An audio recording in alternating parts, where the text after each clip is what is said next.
What is going on, guys? Today I'll be sharing my thoughts on this brand new dive coaster going in Liseberg in Sweden.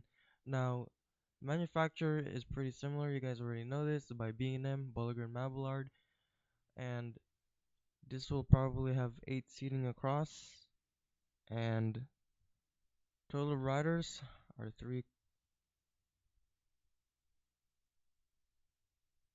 cars per train, 3 trains, and of course, actually not not 8 seating across. It will be 6 across seating in each row.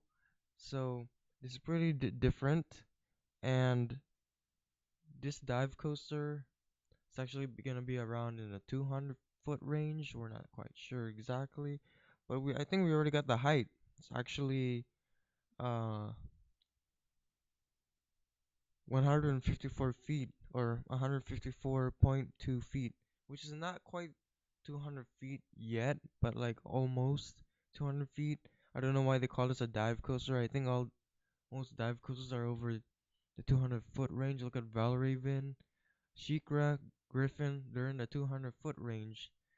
But this one is pretty much different than the all other ones. So this is probably one of the lowest dive coaster ever created.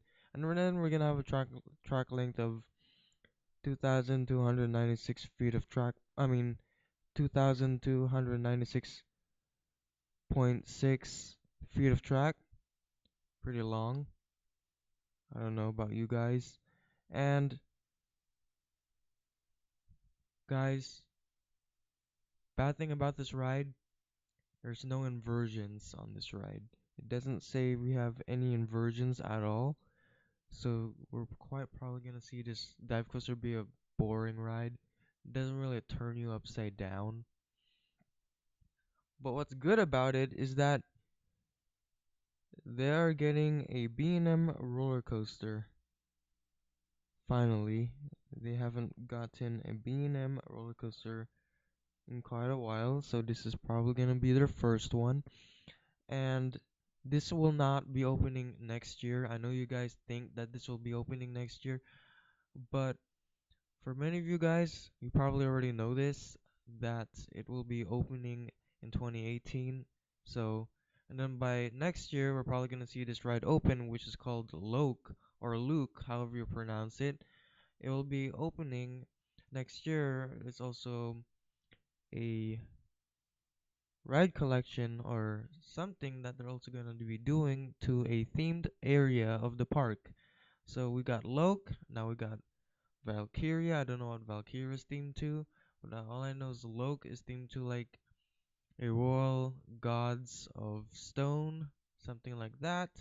Royal gods of stone. So this is a Mundile or a Huss giant frisbee ride, and it'll be spinning you around 360, and you'll be swinging in the air, like back and forths in the air, and you'll be spinning and feeling this delightful experience of the new ride.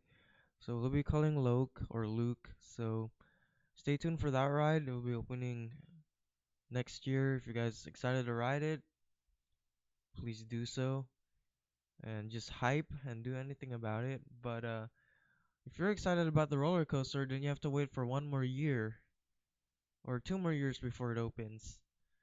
So, other than that, this dive coaster though was probably gonna be okay. My thoughts on this though is probably just to seem to be the way it is, just the way it is. Okay, I'm probably average about this ride. Probably I'm kind of feeling average about this ride.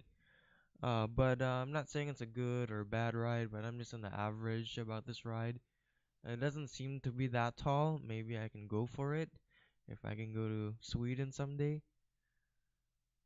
So, whatever this ride is, I'm sorry if I keep going away from the mic, but I'm sure people will love this ride. But for sure, for my opinion, I think this is an average ride. Pretty average, not good enough to make the top 10. But I say this is just an average ride. I do like the renderings and everything, but I just don't seem to like care about this ride at all. It doesn't really give me attention or anything like that, but I do like their renderings and everything. I mean the 90-degree drop looks nice and everything, but they always use that on a dive coaster. So I'm not saying it's like a good thing or a bad thing. I'm just saying it's always common. Now, this is a picture of, sorry if I'm a little late. This is actually a picture of an old ride at Leesburg. So they're gonna remove this. They're gonna close this down, remove it, and they're gonna replace it with that dive coaster I was just talking about, the Valkyria. So I'm sure that people will probably not miss this ride at all. This ride will not be missed. People are not a big fan of this ride. I know some people might, maybe only a few people might miss this, but I'm sure a lot of coaster enthusiasts out there, or just like the GP, most of the GP will probably miss this ride. But a few, maybe if they love it, maybe they're gonna miss it. But this is a launch coaster, so they also have another launch coaster already, which is Helix. So it doesn't really matter if they wanted two, but it doesn't make any sense for a park to have two launch coasters. I mean, look at a park like my home park, Magic Mountain. They have two launch coasters, Full Throttle and Superman: The Escape from Krypton. Now, Superman: Escape from Krypton is a not a continuous launch coaster, not a continuous circuit. I'm talking about a continuous circuit now. So, Helix and Kanonen are both continuous circuit but a launch coaster, so it's no big use. So they have to remove one of them, which is this one. So in order for the general public to make sense and to know what's the benefit of the park, they have to get rid of this one. So if they get rid of this one, then they will get the benefit. So why not just tear this one and just replace it with a dive coaster? And then as you can see a little bit in the background, that's Balder, the wooden roller coaster, the one to your left. But yeah, this ride is pretty average. It doesn't really seem to be okay. The greatest. I mean, it's an average roller coaster. So, what's the deal? But other than that, just yeah. I hope you enjoy these thoughts on this roller coaster, and hope you enjoyed. Comment, subscribe.